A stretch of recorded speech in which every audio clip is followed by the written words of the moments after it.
काशी ने सबको हाथ जोड़ के प्रणाम किया। अभय की नजर उसे देख के जम सी गई थी। वो उसकी मांग में अपने नाम के सजे सिंदूर को देख रहा था, जिसे काशी ने आज भी अपने साथ जोड़ रखा था। गले में पहने मंगलसूत्र, मांग में टीका लगाए, हाथों में चूड़ियां और राजस्थानी लिबास में वो इतनी खूबसूरत लग रही थी कि उस पे से अभय अपनी नजर हटा ही नहीं पा रहा था।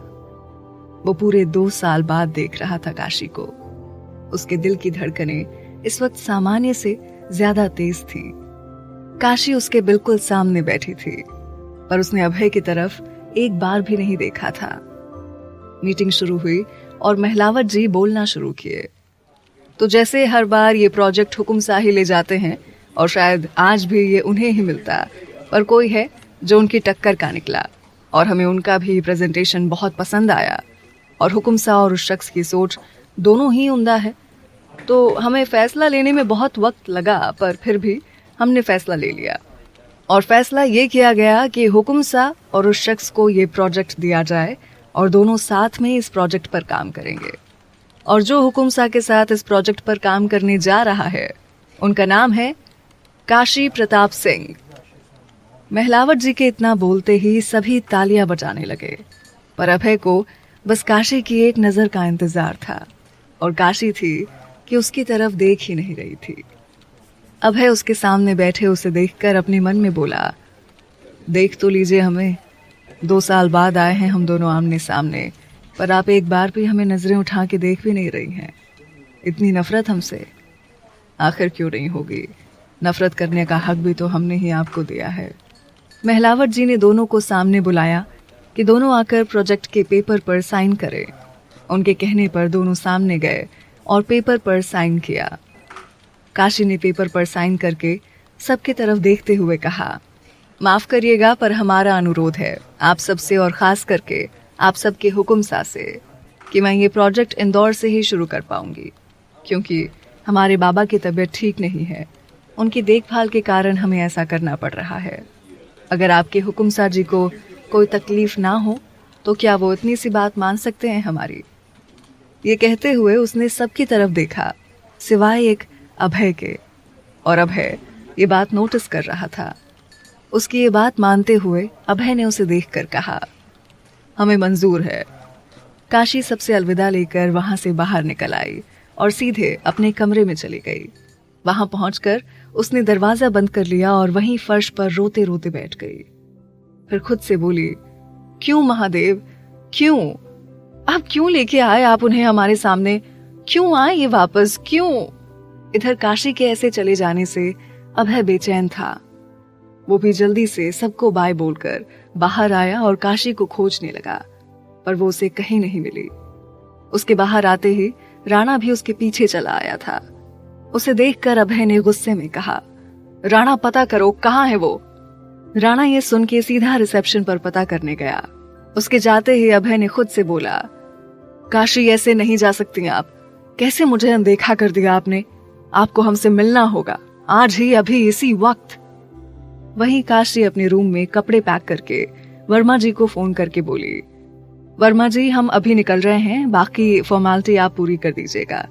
इतना बोलकर वो फोन रखकर बाहर आई। उसने अपना बैग एक आदमी को दिया और आगे आगे चलने लगी। वो जल्दी से बाहर आई और गाड़ी में आकर बैठ गई। वहां से गाड़ी एयरपोर्ट के लिए निकल गई। दूसरी तरफ अभय अपने केबिन में परेशान सा टहल रहा था कि तभी राणा अंदर आते हुए बोला, हुकुम शाह वो रूम नंबर 511 में रुकी हैं, इसी होटल के। अभय ने जैसे ये सुना वो जल्दी से बाहर आया और लिफ्ट की तरफ भागा। वो लिफ्ट के अंदर गया और 5th फ्लोर का बटन दबा दिया। लिफ्ट आके 5th फ्लोर पर रुकी। वो भागते हुए रूम की तरफ गया और जैसे कार्ड एंटर करके उसने अंदर जाकर देखा तो काशी नहीं थी। वहां एक आदमी रूम साफ कर रहा था। अभय उस सफाई करने वाले से पूछा, यहां जो थी वो कहाँ है? सफाई करने वाला नीचे नजरें किए हुए बोला, हुकुम शाह वो तो चली गई अभी अभी अपना सामान लेकर।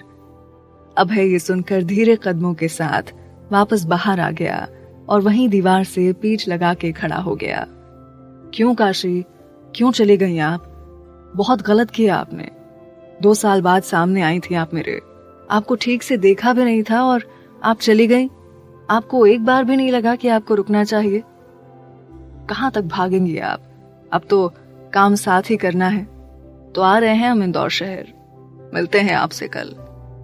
वो इतना बोल के वापस नीचे आ गया। दूसरी तरफ काशी एयरपोर्ट पहुंच चुकी थी और वहां से सीधा इंदौर के लिए निकल गई। आपसे आज तो दूर भाग आए, पर कल जब आप फिर सामने होंगे तब हम क्या करेंगे, कहाँ जाएंगे? काशी इन्हीं ख्यालों में डूबी हुई इंदौर पहुंच गई। अभय भी उसी दिन इंदौर के लिए निकल गया था। उसे बस किसी भी तरह काशी से मिलना था। काशी घर आई और सीधा अपने बाबा के कमरे की तरफ चली गई। वो जैसे दरवाजा खोल के अंदर आई तो उसने देखा कि विजय राजा साहब के साथ बैठ के बातें कर रहा था।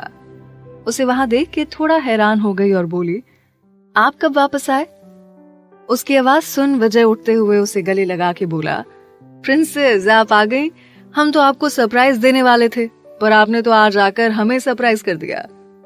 काशी राजेंद्र जी के पास बैठते हुए बोली, हाँ वो काम खत्म हो गया था तो मैंने सोचा बाबा के पास वापस चले आए, पर आप तो 1-2 हफ्ते के लिए गए थे, पर 2 दिन में कैसे यहाँ?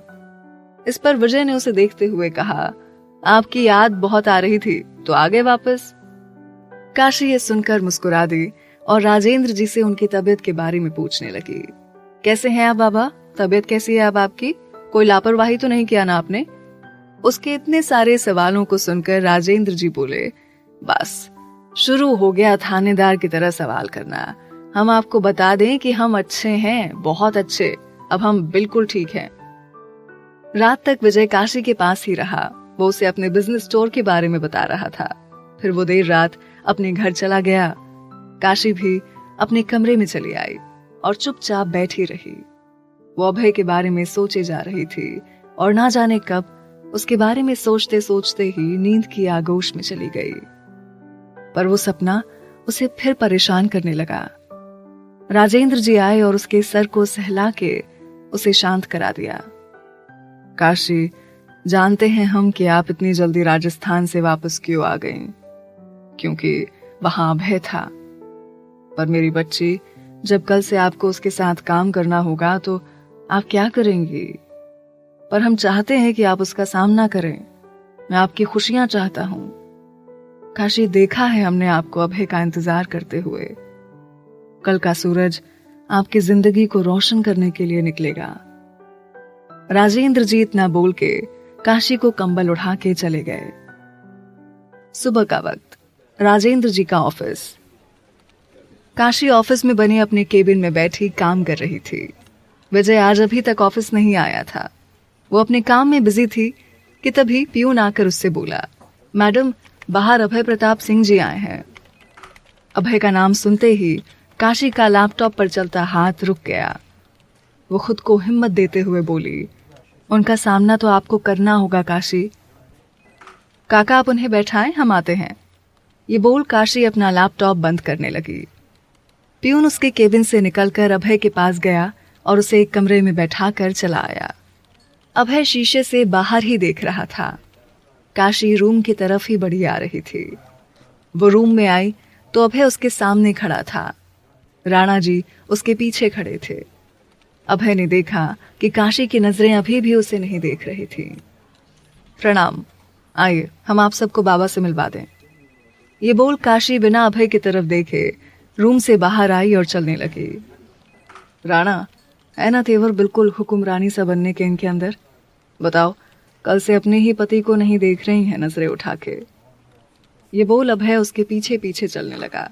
उसके पीछे चल रहा अभय उसे देखकर फिर राणा से बोला, देख रहे हो ना राणा, राजस्थान का हुक्म सा, जिसके पीछे पूरा राजस्थान चलता है, उसे भी उसकी बीवी ने उसके पीछे चला दिया। ये सुन राणा मुस्कुरा दिया। काशी एक केबिन के दरवाजे के सामने रुकी और उसे खोलते हुए बोली, बाबा हम अंदर आए? अरे हमारी राजकुमारी को पूछने की जरूरत नहीं है, आइए। उनके कहने पर काशी अभय के साथ अंदर आई। अभय ने रिस्पेक्टफुली हाथ जोड़ के कहा, प्रणाम राजा साहब। अभय आप आ गए, आइए बैठिए। ये कहकर राजेंद्र जी उठ के अभय को गले लगा लिए। फिर अभय को प्रोजेक्ट मिलने की बधाई दी और प्रोजेक्ट के बारे में बात करने लगे। बातों के बीच बीच में अभय की नजर बार बार काशी पर चली जा रही थी। प्यून आया और चाय नाश्ता रख के चला गया। राजेंद्र जी ने सब कुछ डिस्कस किया और फाइल अभय को पकड़ाते हुए बोले, तो मैं ये उम्मीद कर सकता हूं कि आप दोनों ये प्रोजेक्ट अच्छे से करेंगे? अभय ने तिरछी नजरों से काशी को देखते हुए कहा, बिल्कुल सर, इस प्रोजेक्ट में मैं अपना दिल दिमाग सब लगा दूंगा। राजेंद्र जी उसका इशारा समझ गए थे। कुछ देर बात करने के बाद काशी के साथ उठ के अभय उसके ही केबिन में आ गया। काशी ने उसे बैठने का बोलकर अपनी सेक्रेटरी को बुला लिया। वो अपनी सेक्रेटरी मधु के थ्रू अभय से बात कर रही थी। वो लोग बात कर ही रहे थे कि तभी विजय अंदर आकर कहा, गुड मॉर्निंग प्रिंसेस। अभय की नजर उस पे गई तो वो विजय को देख के पहचान गया कि वो माधवगढ़ के कुंवर हैं। उसे देखते हुए काशी बोली, आ गए आप कुंवर सा, हो गई आपकी सुबह? अब क्या करें हम प्रिंसेस, सुबह आंखें नहीं खुली। ये कहते हुए विजय ने काशी के टेबल पर रखे गुलदस्ते के पुराने फूलों को निकाल के अपने साथ लाए नए फूलों को उसमें लगा दिया। तभी उसकी नजर अभय पर पड़ी, जो इतनी देर से उसे बैठा घूरे जा रहा था।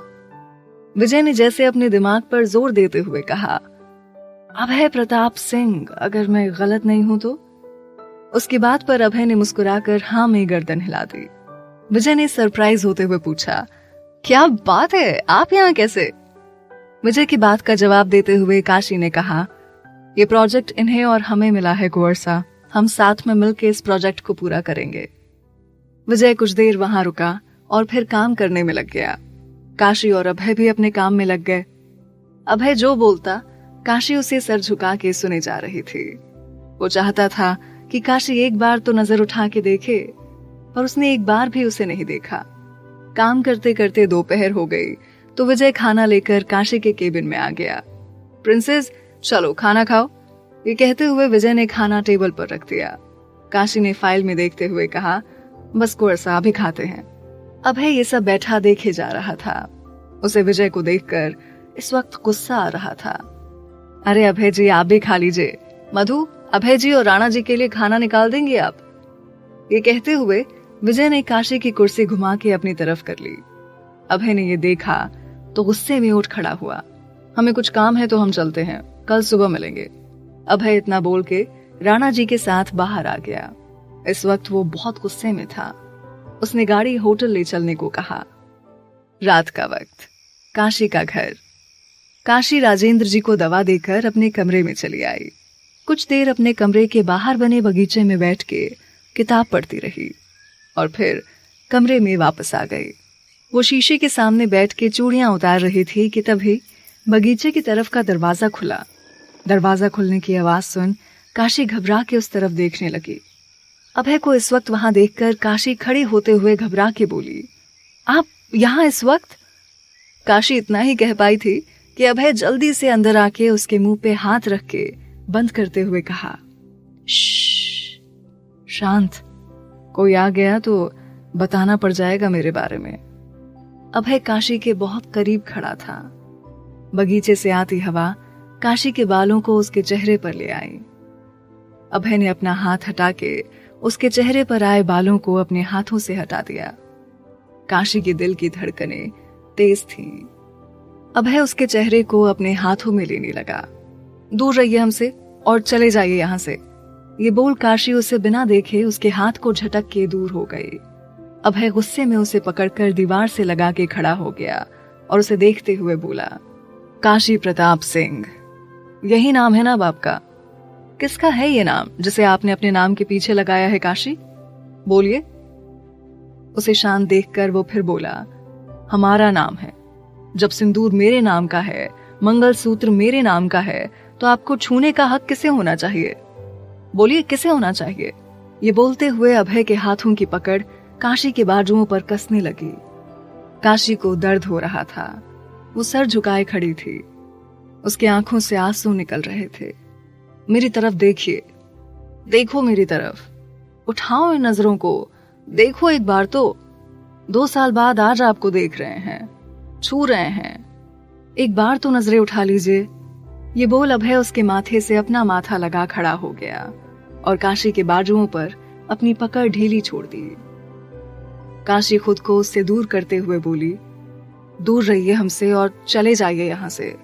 ये सुन अभय को गुस्सा आ गया। उसने उसे पकड़ अपने पास खींच लिया और उससे बोला, आपको आज भी हम नहीं चाहते हैं, पर आपको छूने का, आपके करीब आने का, आपको दर्द देने का, आपको खुशी देने का, आंसू देने का हक सिर्फ अभय प्रताप सिंह को है। और कोई भी करीब आया या आना चाहता है तो उसे समझा दीजिए कि वो हमारी नफरत और गुस्से को झेल नहीं पाएगा। मेरे गुस्से को और नफरत को झेलने का ताप सिर्फ आप में है। बोल दो माधवगढ़ के कुंवर को दूर रहें आपसे, वरना हम समझाएंगे उन्हें। ये बोलकर अभय ने उसे छोड़ दिया। काशी अपने बाजू को पकड़े खड़ी थी। उसकी आंखों से आंसू बह रहे थे। उसने नम आंखों से उसे देखकर कहा, क्यों वापस आए हैं आप? और आपको क्यों फर्क पड़ रहा है? मेरे करीब कोई भी आए, आपसे क्या मतलब? आप तो सौदा करके चले गए थे ना, तो आज किस हक को जताने आए हैं आप? बोलिए। सब कुछ तो छीन लिया आपने मेरा, अब क्या छीनने आए हैं आप? ये कहते हुए काशी नजरों को उठा के आंखों में आंसू लिए खड़ी उसे देख रही थी। अभय ने पीछे मुड़ के देखा तो काशी का चेहरा आंसुओं से भीगा था। वो उसके पास बढ़ने लगा। काशी खुद के कदमों को पीछे करने लगी। अभय उसे पकड़ के अपने पास ले आया। हमें नहीं पता था कि आप यहाँ हैं। आपको जब देखा तो हैरान थे। ये कहते हुए उसने काशी के बहते हुए आंसुओं को पोंछा। अब पता चल गया ना, तो चले जाइए। मैं अपनी सुनता हूं, दूसरे की सुनना मेरी फितरत नहीं है। काशी खुद को छुड़ाते हुए बोली, छोड़िए मुझे और जाइए यहां से। अभय उसे और कस के पकड़ते हुए बोला, मन नहीं है।